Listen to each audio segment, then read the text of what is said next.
আনন্দপুর গ্রামের নদীর মাঝামাঝি একটা খুবই বিখ্যাত মন্দির ছিল। এই মন্দিরের বাইরে ভেঙ্কটের একটা ছোট্ট দোকান ছিল। এই দোকানে ও ইডলি, বড়া আর ধোসা বিক্রি করত। দর্শন করতে আসা ভক্তরা ভেঙ্কটের দোকানে টিফিন খেত। দাদা, একটা মশলা ধোসা দাও তো, আর 2 প্লেট সাম্বার বড়াও দিও। আপনি বসুন দাদা, আমি এক্ষুনি নিয়ে আসছি। ভেঙ্কটের বউ ধোসা বানাতো আর ভেঙ্কট খরিদ্দারকে সামলাতো। ভেঙ্কট সব খরিদ্দারের সাথে খুব ভালোভাবে কথা বলতো। ওরা ভেঙ্কটের ধোসার দোকানে ধোসা খেতে ভালোবাসতো। আরে দাদা, আমাকেও 2টো ডোসা দিয়ে দিন। নিশ্চয় দাদা, আপনি বসুন, আমি বানাচ্ছি, একদম গরম গরম। ভেঙ্কট আর পূজা একসাথে মিলেমিশে কাজ করত, তাই ওদের লাভও ভালো হতো। দুজনে ওদের ব্যবসা নিয়ে খুব খুশি ছিল। বাবু, আরে এসো বাবা, এসো, আপনি বসুন, আমি আপনার জন্য কিছু নিয়ে আসছি। ভেঙ্কট রোজ ওই বুড়ো ভিখারিকে খাবার খাওয়াতো, কিন্তু এই ব্যাপারটা ওর বউ পূজার একদম পছন্দ ছিল না। কি দরকার ছিল ওই ভিখারির অভ্যেস বানিয়ে দেওয়া? ও রোজ চলে আসে ফ্রিতে খাবার জন্য। আরে পূজা, কি যায় আসে এরকম অসহায় মানুষের সাহায্য করলে? আরে কিন্তু তুমি যদি ওকে ফ্রিতে খাবার না দাও তাহলে কি ও মরে যাবে? ও কিছু না কিছু তো করেই নেবে, তাই না? আমাদের কাছে ভগবানের দেওয়া অনেক কিছুই আছে। আমার মনে হয় না আমাদের কাউকে সাহায্য করার জন্য এত ভাবা উচিত। জয় হোক দয়াবান, তুমি এইভাবেই দান করতে থাকো। এরকমই চলতে থাকলে তো এখানে ভিখারিতে লাইন পড়ে যাবে। আমি যতটা করতে পারবো ততটা করব, বাকিটা ভগবানের ইচ্ছা। ভেঙ্কট ওই বুড়ো ভিখারির জন্য কয়েকটা বড়া, ইডলি আর চাটনি আর ওনাকে দিয়ে দিল। ভগবান তোমার মঙ্গল করুক। বুড়ো ভিখারি খেতে লাগলো। তখনই ওখানে মন্দিরের পুরোহিত এলো। পুরোহিত দেখতে গোল গোল ছিল, ছোট কাঁধ আর মোটা ভুঁড়ি। জয় মাতাজি। জয় মাতাজি পুরোহিত মশাই, আসুন আসুন না, বসুন। পূজা পুরোহিতের জন্য টেবিল পরিষ্কার করে দিল আর পুরোহিত বসে পড়ল। কি খাবেন আপনি পুরোহিত মশাই? 2 প্লেট বড়া, 2 প্লেট ইডলি, 2 প্লেট ডোসা। আজকের জন্য শুধু এটুকুই। এক্ষুনি আনছি। পূজা পুরোহিতের সেবা করতে লাগলো। তখন ভেঙ্কটও ওর কাছে পৌঁছে গেল। আমি এই ভিখারিকে ফ্রিতে খাওয়াই, ও তো গরিব। এই পুরোহিত তো খুব বড় লোক, তুমি ওকে ফ্রিতে খাওয়াচ্ছ? ব্রাহ্মণকে নিয়ে এরকম বলতে নেই। শাস্ত্রতে লেখা আছে ব্রাহ্মণকে খাওয়ালে পুণ্য হয়। আর যেদিন থেকে আমি পুরোহিতকে খাওয়াতে শুরু করেছি, দেখো আমাদের ব্যবসা বেড়ে গেছে। যার যেমন ভাবনা। তুমি এই ব্রাহ্মণের সেবা করো, আমি যাচ্ছি ভগবানের দর্শন করতে। ঠিক আছে, যাও। ভেঙ্কট মন্দিরে গেল আর ও ভগবানের সামনে হাত জোড় করলো। হে ভগবান, সব সময় আমার পাশে থেকো আর সবার মঙ্গল করো। আমার বউ ভাবে ওর পেট ভরে পুণ্য লাভ করবে। আমি জানি এটা ভুল, ভগবান, কিন্তু তুমি ওকেও দয়া দিও। ভেঙ্কট ওর সাথে সবার মঙ্গল চাইতো। ও খুবই ভালো একজন মানুষ ছিল। ওর বউকে লুকিয়ে লুকিয়ে ও গরিব মানুষদের খাবার খাওয়াতো। ভগবান তোর মঙ্গল করুন। অসহায় মানুষদের সাহায্য করে ভেঙ্কট খুব আনন্দ পেত, তাই ও লুকিয়ে জড়িয়ে ভালো কাজ করতেই থাকতো। ওদিকে ওর বউ পূজা স্বার্থপর ছিল। ও চাইতো ভগবান শুধু ওরই মঙ্গল করুক, আর এই কারণেই ও ব্রাহ্মণদের সেবা করত। আর এই ঘটনা চলতে থাকলো। ভেঙ্কট আর পূজার ধোসার দোকানও ভালোই চলছিল। ভেঙ্কট গরিবদের সাহায্য করত আর পূজা ব্রাহ্মণদের সেবা করত। রোজ ভোর 5টার পর প্রথম নৌকা ধরে ভেঙ্কট আর পূজা মন্দিরে যেত, আর তারপর ওখানে ওদের দোকানে বসতো। আর সকাল থেকেই ওদের দোকানে খরিদ্দার আসতে থাকতো। তারপর বর্ষাকাল শুরু হলো। ভেঙ্কট আর পূজা রোজকার মতোই নৌকার মধ্যে ছিল। আজ মনে হচ্ছে খুব বৃষ্টি হবে। তার মানে খরিদ্দার কম আসবে? তা তো হবে, কিন্তু যারা আছে তাদের তো না খাইতে রাখতে পারি না। ঠিক আছে, কিন্তু যখন মন্দির ফাঁকা হয়ে যাবে আমরা বাড়ি ফিরে আসব। ঠিক আছে। ভেঙ্কট আর পূজা নদী পার করে মন্দিরের কাছে গেল। আর রোজকার মতোই ওরা দুজনেই ওদের দোকান চালানো শুরু করে দিল। খুব জোরে বৃষ্টি পড়ছিল।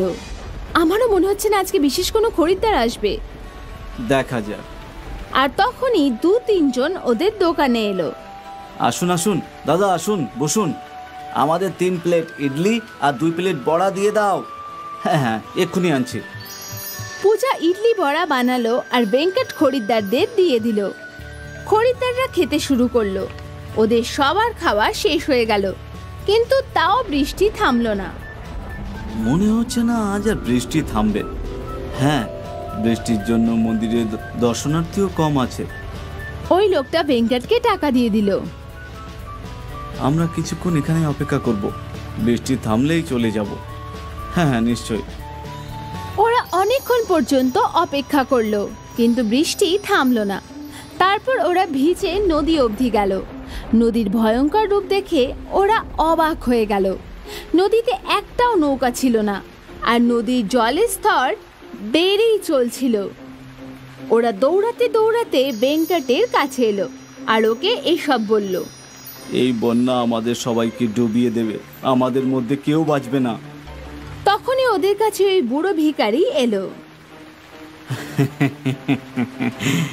উনি যখন আছেন বাঁচানোর জন্য, তাহলে কেউ মারতে পারে বাবা? এখানে আমরা সবাই জীবন নিয়ে খেলছি, আর এই ভিখারি হাসছে। আমাদের কিছু তো করতে হবে। হে ভগবান, আমাদের সবাইকে নিরাপদে ওপার পড়ে দাও। হে ভগবান, দয়া করো। ভেঙ্কট ভগবানের কাছে প্রার্থনা করতে লাগলো।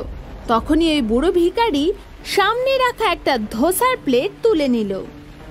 আমরা সবাই এত বড় বিপদে আছি, আর তুই খাওয়া নিয়ে ব্যস্ত। আমার সাথে এসো। ভিখারির সাথে ওরা সবাই নদীর কাছে গেল।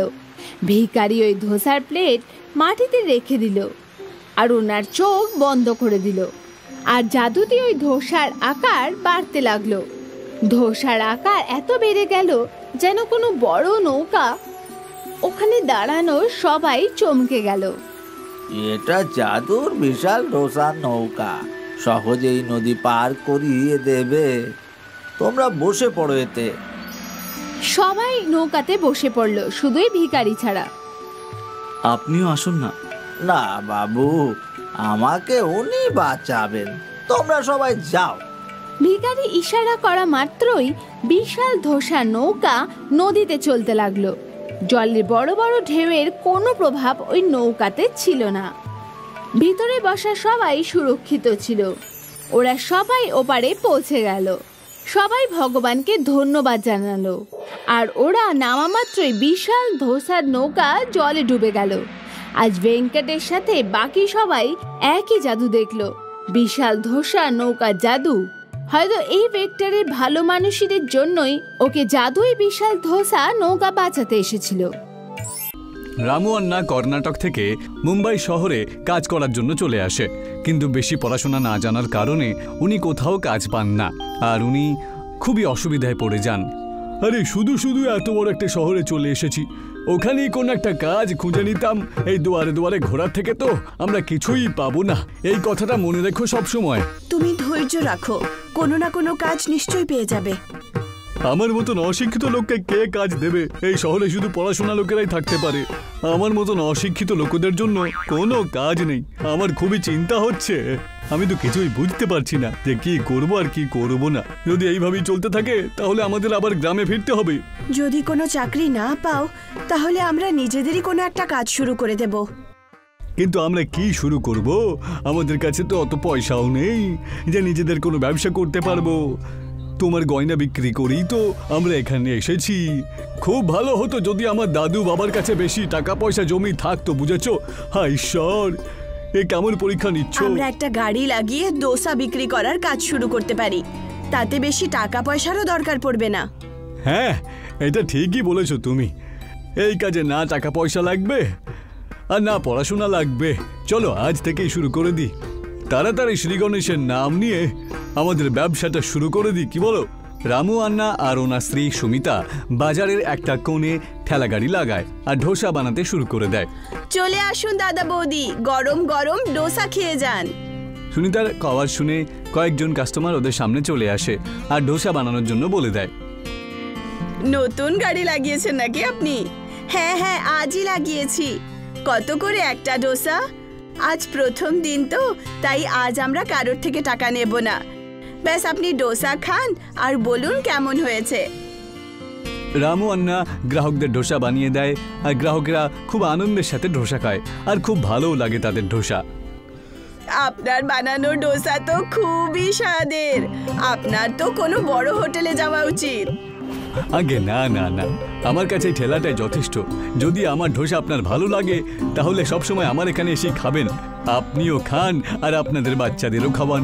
আমাদের দোকানের ডোসা যে একবার খায় না সে সবসময় হাসতে শুরু করে দেয়। হ্যাঁ হ্যাঁ, আমি তো আসবই, আর তার সাথে নিজের বান্ধবীদেরও নিয়ে আসবো, আর ওরাও আপনার ডোসা খেয়ে খুব খুশি হবে। পরের দিন থেকে রামু আন্নার ঠেলার কাছে গ্রাহক আসতে শুরু করে দেয়। রামু আন্নার ডোসা সমস্ত গ্রাহকদেরই ভালো লাগে আর সবাই এখানে এসে ডোসা খাওয়ার সাথে সাথে বাড়িতে পার্সেল করেও নিয়ে যায়। তার ফলে রামু আন্নার বেশ ভালো রোজগারও হয়। তুমি এটা ভালোই মাথা খাটিয়েছো যে আমাকে ডোসা বানাতে বলেছো। এখন আর আমাদের গ্রামে ফিরতে হবে না, না হলে আবার গ্রামে গিয়ে আমাকে চাষ করতে হতো। জানি না ভালো দিনের মুখ কবে দেখতাম। হ্যাঁ, আর ভালো টাকা জমা করে আমরা এই শহরেই নিজেদের একটা বাড়িও কিনতে পারবো।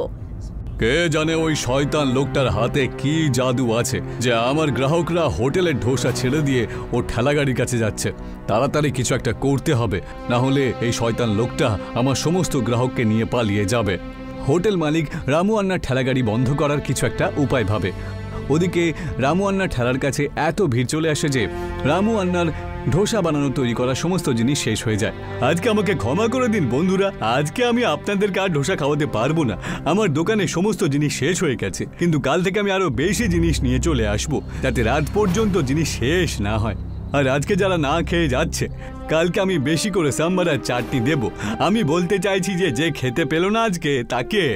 রামু আন্না সেদিনের রোজগার করার পয়সা নিয়ে নিজের স্ত্রীর সাথে বাড়ি চলে যায়। এখন কাল থেকে আরও পরিশ্রম করতে হবে, না হলে গ্রাহকেরা দুঃখ পাবে আর ধোসা খেতে আসবে আর আমার কাছে জিনিসই থাকবে না। যদি রোজ রোজ ধোসা খেয়ে না চলে যায় গ্রাহকরা তাহলে আমাদের কাছে কিছুই থাকবে না। পরের দিন রামু আন্না অনেক জিনিস নিয়ে চলে আসে আর ডোসা বানাতে শুরু করে দেয়। ওনার ভালো বিক্রি হচ্ছে এটা দেখে অন্য দোকানদারেরা ওনার দোকানের সামনে নোংরা ফেলতে শুরু করে দেয় আর ওনার ঠেলাকে ক্ষতি করার চেষ্টা করে, কিন্তু রামু আন্না সবকিছু ঠিকঠাক করে নেয়। কিন্তু তখনই বৃষ্টি শুরু হয়ে যায় আর রামু আন্নার উনুনটা নিভে যায়। বৃষ্টি এসে আমাদের বিরক্ত করে দিল। দুবার উনুনটা জ্বালিয়েছি কিন্তু দুবারই উনুনটা নিভে গেল। এটা কোনো অশুভ নয় তো? রামু আন্না অনেক চেষ্টা করে কিন্তু কিছুতেই বৃষ্টিতে উনুনটা জ্বালাতে পারে না। সে অসহায় হয়ে পড়ে ঠেলাটা বন্ধ করে বাড়ি চলে যায়। এটা দেখার পরে অন্য দোকানদারেরা খুবই আনন্দ পায়। মনে হচ্ছে আমাদের ঠেলা গাড়ি বন্ধ হতে চলেছে। এত বৃষ্টিতে তো কয়লা পুরো ভিজে গেছে। প্রত্যেকবার জ্বালাচ্ছি, প্রত্যেকবারই কিছু না কিছু হয়ে যাচ্ছে। যদি গাড়িতে ডোসা না বানাতে পারছি তাহলে কোনো ব্যাপার না, আমরা বাড়ি থেকে ডোসা বানিয়ে নিয়ে যাব।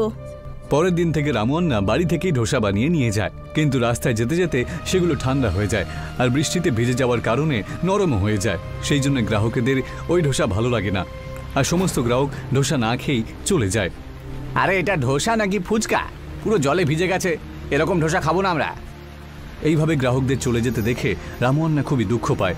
তখনই বৃষ্টি বেশি হওয়ার কারণে সমুদ্রে জল ভরে যায় আর কিছু মাছ আর কচ্ছপ বাইরে ভেসে চলে আসে, যার মধ্যে একটা কচ্ছপ উল্টে যায় আর সোজা হওয়ার অনেকক্ষণ ধরে চেষ্টা করে।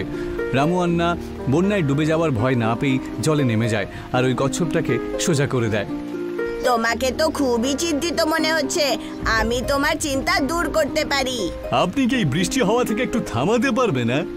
না, আমি বৃষ্টি তো আটকাতে পারবো না, কিন্তু আমি তোমাকে এরকম একটা পাউডার দিতে পারি যেটা দিয়ে তুমি ডোসার ছাতা বানিয়ে নিজের চিন্তা দূর করতে পারো। কিন্তু ডোসা ছাত্রী তো বৃষ্টিতে ভিজে নষ্ট হয়ে যাবে। তুমি আমার সাথে ইয়ার্কি মারছো না তো? কচ্ছপটা নিজের কবজ থেকে এক থলি পাউডার বের করে রামু আন্নাকে দিয়ে দেয়। এই নাও, এইটা সমুদ্রী দেবতার দেওয়া জাদুই পাউডার। যেভাবে আমার কবজ এই পাউডার দিয়ে শক্ত হয়ে যায়, তোমার ডোসাও সেরকমই শক্ত আর টেস্টি হয়ে যাবে। রামু আন্না কচ্ছপের ওই পাউডারের থলিটা নিয়ে নেয় আর বাড়িতে গিয়ে ডোসা বানাতে শুরু করে আর ডোসার ওপরে ওই পাউডারটা ছিটিয়ে দেয়, যার ফলে ডোসা খুবই শক্ত হয়ে যায়।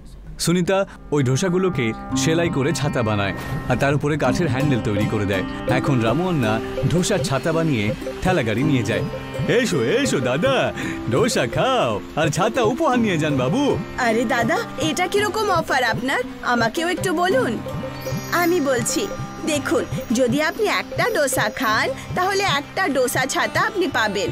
আর আপনি তো দেখছেনই বৃষ্টি কত জোরে বইছে। ডোসা খাওয়ার পর আপনাকে ছাতা নেওয়ার জন্য অন্য দোকানে যাওয়ার কোনো দরকার নেই। আরে বাহ, এটা তো খুবই ভালো অফার। ডোসা খাও আর বৃষ্টি থেকেও বেঁচে যাও। রামু আন্নার একটা ধোসার সাথে একটা ধোসা ছাতার ফ্রি এই অফারে জানার পরে অনেক গ্রাহকেরা রামু আন্নার ঠেলাগাড়ির কাছে ডোসা খাবার জন্য চলে আসে, যার ফলে রামু আন্নার কাছে অনেক বেশি টাকা চলে আসে। দেখলে, আমাদের এত বড় প্রবলেম এক চুটকিতে সলভ হলো। আজ আমাদের কাছে টাকা পয়সার কোনো কমি নেই। হ্যাঁ, আমাদের প্রবলেম পুরোপুরি মিটে গেছে। কিন্তু এই শহরে এমন অনেক গরিব লোক আছে যাদের কাছে ছাতা টাতা নেই, বুঝেছো? আমরা তাদেরকে সাহায্য করব।